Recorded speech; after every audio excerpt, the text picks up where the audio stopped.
Hello and welcome back. A very good morning to all of you in Mumbai, all of you in different cities in India, and of course, my friends who are overseas will be watching this video at some point of time or the other. Now, in my quest and endeavor to bring you new and unique topics each morning, this morning I'm going to surprise you.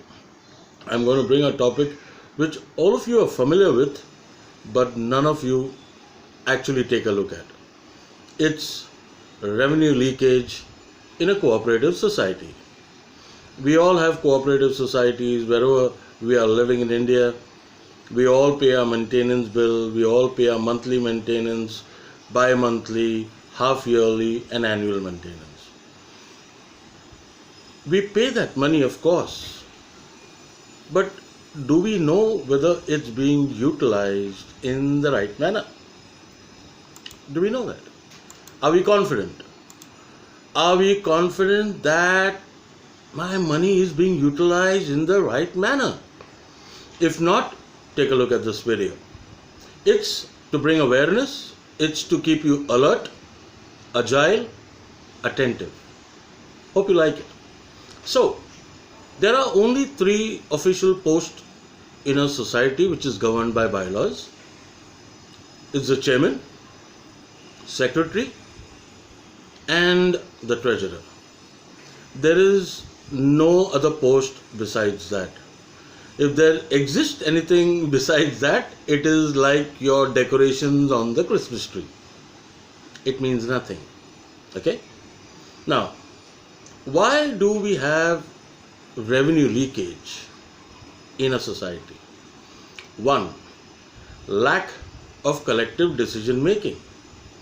You have a committee, you have a co-committee, you have a subcommittee. That's the structure. But it's not followed.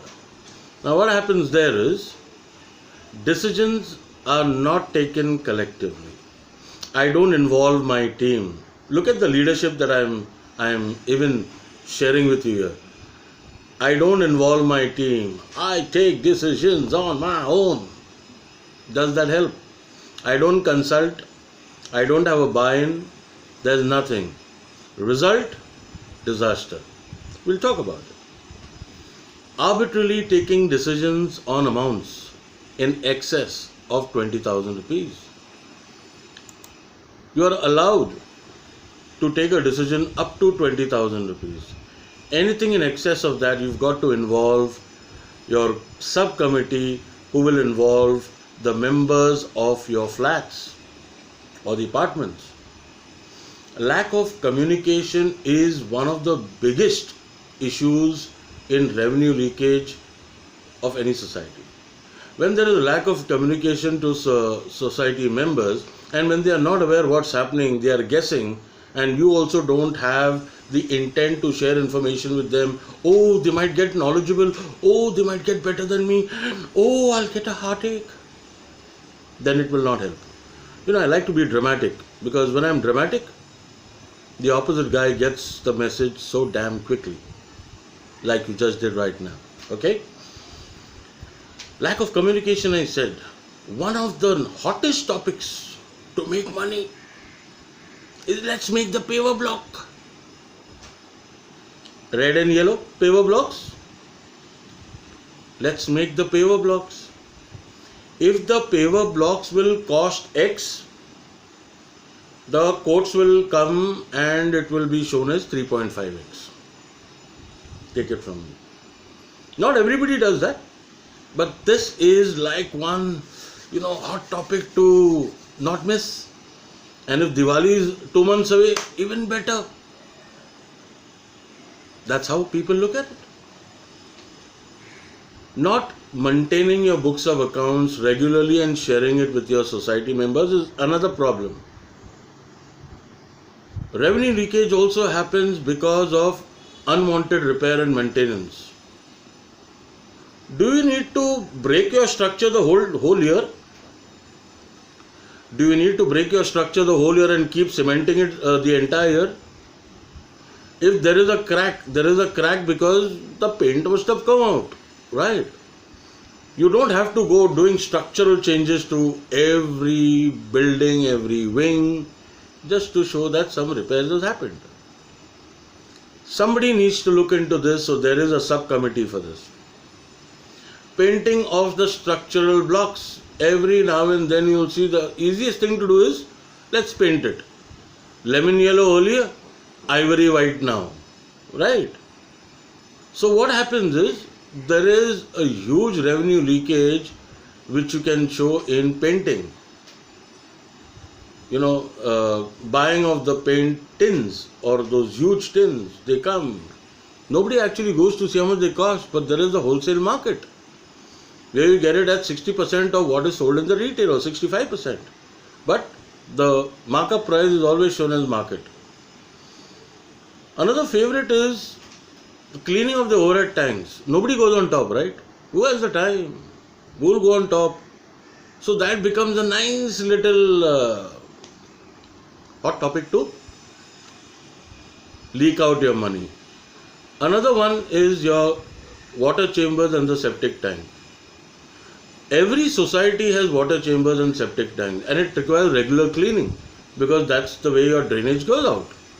So what societies do, who are wise, they have a truck with a bowser that's put into the septic tank which sucks all that particular sewage, and then you have a clear water going through the sewage, and that does not cost more than, on the highest side, 20,000 rupees for excess of 15 chambers or 20 chambers. It does not go more than 20,000 rupees.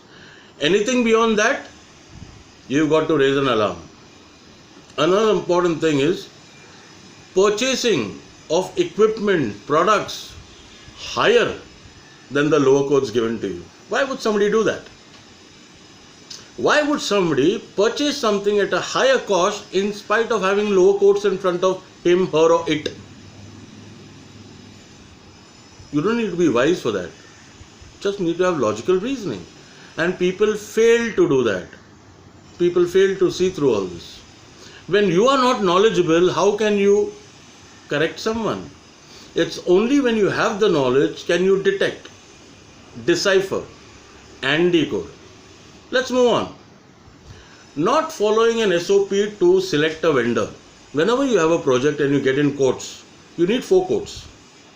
Minimum 3, maximum 4. If you have more, the merrier. In the event of you not following the SOP, not inviting 3 to 4 quotes and giving it only to one vendor, it very clearly shows the intention. What is the motive and what is the objective? Adjusting the books of accounts with your CA by pulling him on your side and letting him know that these numbers need to look like this and this way and that way. And the poor fellow does it because he also needs business, so we understand that. Fudging financial numbers to show that the adjustments have done and it has been very, very nicely crafted. Another way of doing that is also by delaying responses. A lot of flat members, society members will raise a query. Now when you raise a query, it does not mean that you've got to answer only to that person, but you've got to put it up on a notice board for all the society members to know what the response is. In the event of you not responding to all members and only to that flat member, you are trying to indicate that you don't want other flat members to be updated, to be knowledgeable. That is a bigger problem. Now the bylaw says that when a flat member, society member raises a query, you need to reply to him within 30 days of that query being raised. In the event of you not doing so, the society member can directly write to the registrar of societies saying that my query is yet to be responded, wherein the society registrar will swing into action. There are various ways of your revenue leakage: unwanted paintings, buying low-grade products at full market price, unwanted repairs carried out, and no responsibility by signatories who are signing the checks for disbursement. Friends, these are things that will always happen in your society, but unless and until you don't raise the alarm, you are not alerted, you are not agile, and you are not attentive, it will never be a deterrent to those who are in the society. I hope you like this video. I hope it's made you aware, and I hope from here on you are going to be having an eye for detail. Thank you so much for watching. Do like, subscribe, and press the icon bell for more videos and notifications that comes your way. I promise to bring you more such videos every morning with unique topics to upgrade and update yourself and enrich your knowledge. Until then, my friends, you stay safe, stay indoors, take care of yourself, and God bless you abundantly. Bye-bye.